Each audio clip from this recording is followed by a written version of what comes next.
તમને સમયના મહત્વ વિશે સમજણ આપી. આ છે આર્યભાઈ ને આ તેમના મમ્મી. આર્યભાઈ તેમનું કામ સમયસર કરે છે. તો ચાલો આજે આપણે સમયનું મહત્વ વિશે મમ્મી હું તો ઉઠી પણ ગયો અને બ્રશ પણ કરી લીધું. અરે વાહ, ચાલ આપણે નાસ્તો કરી લઈએ. મમ્મી હું પહેલા નાહી લો અને મારું દફતર ગોઠવી લો, પછી આપણે નાસ્તો કરીએ. સારું, તારું લેસન થઈ ગયું? હા મમ્મી, મારું લેસન પણ થઈ ગયું. આજે પરીક્ષા તેની તૈયારી પણ થઈ ગઈ. જોયું વિદ્યાર્થી મિત્રો, આર્યભાઈ તેમનું સમયસર કામ કરે છે. તો હવે આપણે ઈશાનભાઈ અને તેમના મમ્મી સાથે મળીએ. આ છે ઈશાનભાઈ ને આ તેમના મમ્મી. ઈશાનભાઈ તેમનું કોઈ પણ કાર્ય સમયસર નથી કરતા. ઈશાન બેટા ઉઠો, મમ્મી ઘડી ફૂંકવા દો ને. સવારના 10 વાગી ગયા, સારે સ્કૂલે પણ જવાનું છે. તારી પરીક્ષાની તૈયારી કરી તે? ઓય પરીક્ષા, મને તો કોઈ ખબર નથી. તે તારું લેસન કર્યું? મને લેસન જ નથી મળ્યું.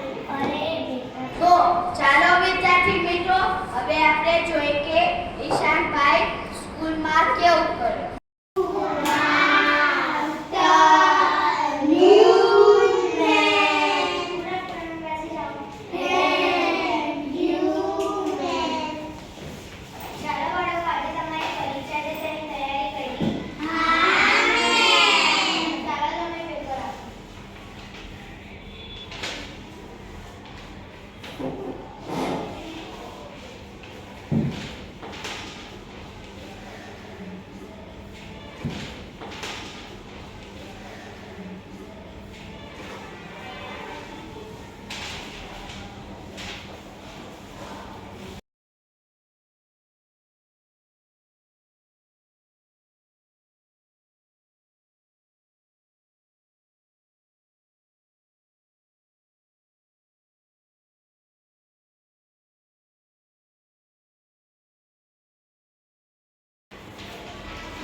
બાળકો, તમે આ બેમાંથી કોની જેવા ભણવા માંગશો?